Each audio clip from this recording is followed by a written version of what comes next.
Hello and welcome to today's twin flame reading for the Divine Masculine and the Divine Feminine and the current union energy going on as well.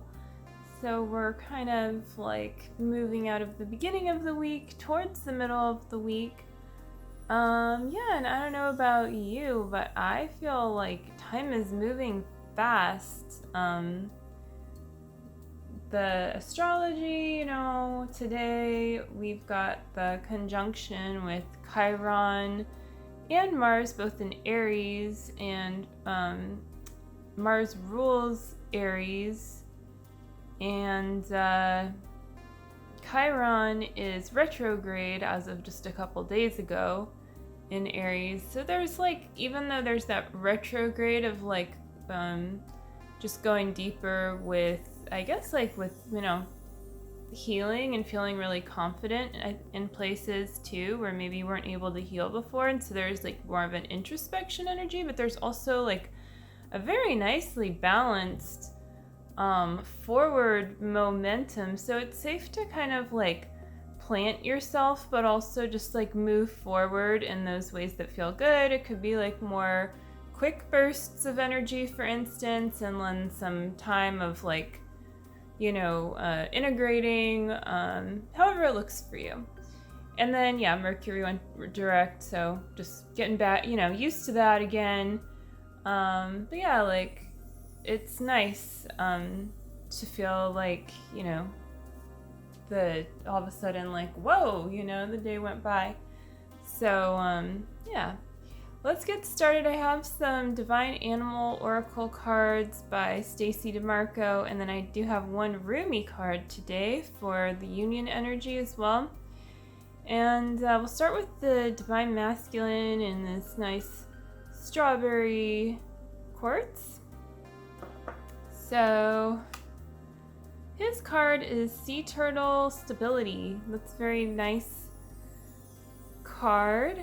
Very reassuring. Got a child here too, asleep. Look, it's very peaceful. Number 8, it's this, eternal stability that he's building within, and also in his reality too. So, and it's a moving stability. Stability doesn't mean you need to stagnate and be boring. It's actually the opposite. Stability means being able to withstand and even embrace change.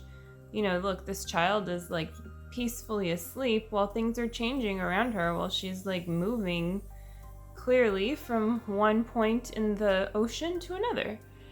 And so that's really nice for yourself as the Divine Masculine, and it's really nice for your union and for your Divine Feminine as well, to be able to feel that within her, where you're bringing that within the union, how you can feel that peace of when your twin flame's feeling peaceful. You can feel that in your heart too, because you're both one, and peace is a very real thing. So you feel it when you're tuned into it. So let's move on to the Divine Feminine's card. And her card is the Elephant. Also looks very Ganesha looking too. Leadership. So I was just watching a sermon from Jeff and Shalia about the Divine Masculine and the Divine Feminine, and how it's just whoever's leading is just you feel called to lead, right? And it doesn't mean that you're not being with God, or you're not being in your power, I guess, at all when you're not the one leading. It's just it's actually more powerful to only lead as and when you feel called. And sometimes this does require you to step out of your comfort zone. So there's kind of that place to go deeper in mastering that.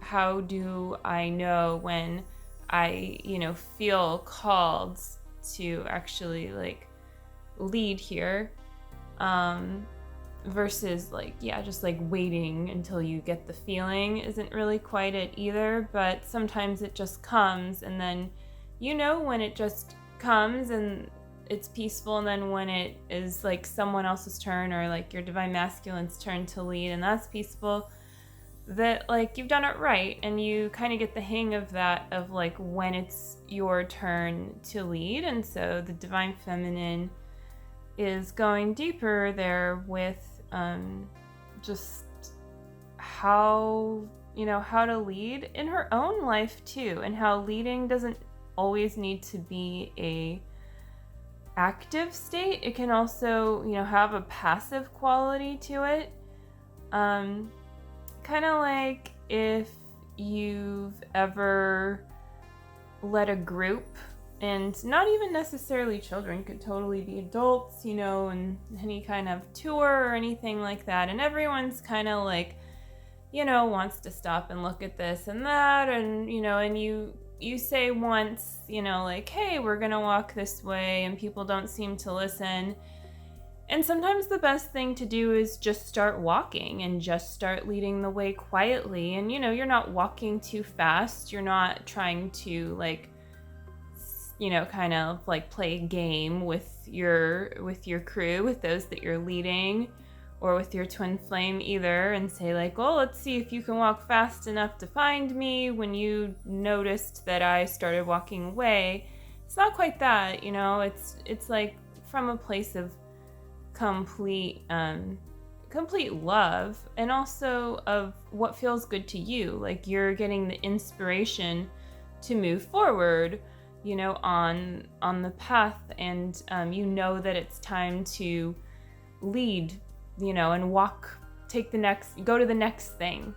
So you're just doing that, and you're just trusting that you're being seen, and you're being shown the right way and the right appropriate pace. And you don't need to always yell like, hey, I'm over here. And, maybe you will need to do that, but like, you don't need to concern yourself with that. You can just like surrender and walk, and like trust that you're just leading by just kind of doing what you feel called to do. Like it's a very easy, relaxed thing. Like it's a thing to relax into. So you always want to be relaxing more deeply into your own leadership. And even if you don't consider yourself a leader much, you're going to at times be a leader within your union, or and if you do, well, same thing. And sometimes that also means that you're going to be not leading, right? Like you're going to be like taking the passenger seat, and that also feels really good sometimes. So it's just getting clear there with yourself, and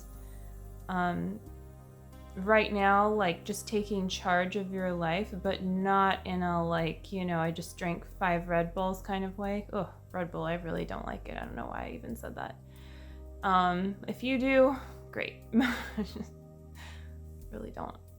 I don't like the taste of that stuff. But yeah, I do like coffee, so I'll go with that analogy instead. But yeah, so it's not about how like caffeinated you are and how much, you can get done today, but it's how much you can get done from a place of peace. And sometimes getting something done involves doing pleasurable things for yourself. That counts too. That can be an accomplishment, especially if it's something that's a little more difficult for you to do, like to just, take that time, take that space. And it could also involve something like, tending to your home, your personal environment, something personal that you're not going to see like, kind of the same kinds of gains as like investing your time and energy into something else like your career, but you're cultivating more peace in your life, and that is an investment. And you'll just notice what that attracts to you, but do it just because you desire to do it. Like you desire to fold your clothes and put them away, because you are going to benefit from that, right? From not having a pile of clothes around. it's peaceful. So, but like you want to do it because you can actually like enjoy or at least find the rhythm in the activity, you know, that is suitable to you. And yeah, again, that's like leading in your life too, just like finding that rhythm and being confident in it is a state of leadership. So let's move on to the middle card. We have Beaver, work. Yeah, it really speaks to, you know, both sides. I think especially what I was saying about the divine feminine. But yeah, it's just about like finding a place of peace to work from and trusting that what you're being called to do is enough, and really working on manifesting, allowing the divine, allowing the universe to show you your next step in how to manifest what it is that you're desiring and trusting it. Like, instead of trying to force something, knowing that you have options and being open to those options, but also just going forward in the way that you're actually being led, and humbling yourself when you realize that, you know, you maybe like did feel something, you know, like you know, you're not sure what you're supposed to do right now in this moment, because you feel like you should get this done, but you keep on like feeling like it's time to, you know, transition and do something else. Yeah, like getting clearer there, like what is it really time to do? Are you just trying to push yourself, and is that going to be beneficial? Because oftentimes it's not, and that's not actually what real work is. Real work is, again, like it's building that foundation of peace so that you can keep working from there. And so it means that work and play and, you know, rest and not rest, I guess, like doing stuff, activity, that would be the opposite. They're all one and the same thing though. They're not like actually like different things, because for instance, when you're asleep, when you are resting, everything's still happening, right? Like your heart's still beating, you're oftentimes dreaming, sometimes having very active dreams. You know, there's just a lot of examples, but yeah, the last thing that this card is bringing up is really going deeper with work being play and healing that that idea that work needs to be something that you don't like to do is not true. And so really like abolishing that from your consciousness one step at a time. And you know, you will be rewarded for like the heart that you put into your work. So sometimes there are periods of like hard work, or you don't know why you feel called to do something that is very challenging. But if you really feel called to do it, you feel guided, and this could be, you know, through other people, just through like visions you're given, just your desire to do something, make sure it's coming from, yeah, like the right place, the right motivations, and move forward with it until you've reached your next step, which could lead you, you know, just further into exactly what you're doing, or it could lead you into something you didn't expect, but you won't know until you just keep going and find out what that is. Whereas if you kind of try to go in a different direction because something's not really paying off right away, that's not going to feel good. If you're actually really invested in it and you know that you desire to do it, then like you got to find a way to move forward and work in the way that you're truly being called to, and trust more that like that's panning out. So that's what your union is about too, right? Like this is an eternal thing. This isn't like, you know, just find someone and try to pretend like it's the real deal, and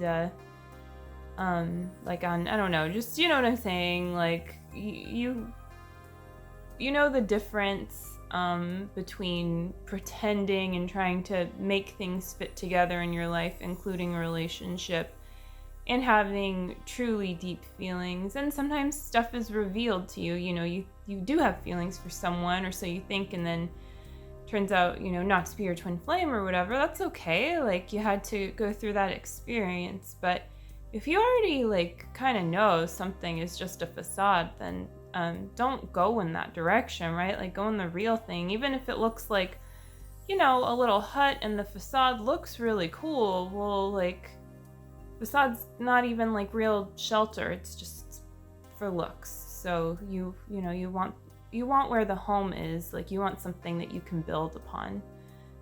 Even if it's not much, if it's true and it's there, like, then it's real. And you always want to go deeper with your shared reality, and especially your shared reality with your twin flame. And that's where they will meet you, in that place.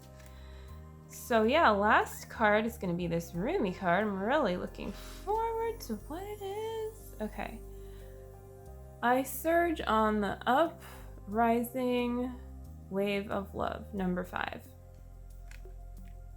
So yeah, I know that this card is about kind of like going with the tide rather than trying to swim against it. It's very much like, this kind of yin and yang energy too. So like really coming together in those complementary aspects in a really positive way. But of course that does like mean some upheaval and some kind of like,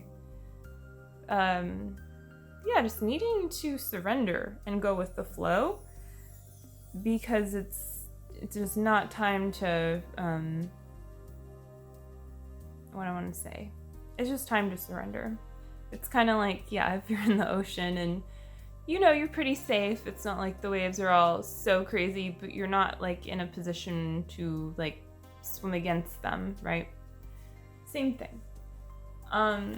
So let's read a little bit about that card, because that's going to be awesome. And this poem is very short by Rumi. My life can be summed up in 3 accounts. I was raw, I was cooked, and I was burned. Okay. So yeah, I surge on the uprising wave of love. No gravity can stop me from rising. The moon pulls the tide of life towards her, and my soul in oneness with all of life answers her call. A wave of love consumes me, and upwards I fly, flying through water to greet her shining body. Led by my heart, my wits are addled, and my mind becomes a blurry mess, and so I feel the truth of her love and the divine reflection she shines back at me from her radiant heart. It's really beautiful. So yeah, it says, greater forces of planetary movements affect us all. And what we always have at our disposal is choice as to how we respond to these affecting movements and cycles. The effect of this karmic cycle now unfolding in your life is to bring you into sweet surrender and awakening into greater love. What a delicious divine destiny. However, even if we sense at one level that a shift has a positive end in store for us, we can encounter resistance and fear born of the ego in response to the stirring of the spiritual uprise. The disorder, however, is the ego's perspective, because its range of vision is too small, too limited, and it can't comprehend the greater workings of the planetary systems that move life towards love. But if we begin to imagine that the cup of tea is preferable to the ocean simply because it is more containable, how much we miss out on. And there's another part I want to read of this. Don't try to swim against the tide of your own life journey. Go with it. The divine is there waiting for you, orchestrating waves upon which you may reach the heavenly shore. This oracle comes with a message for you.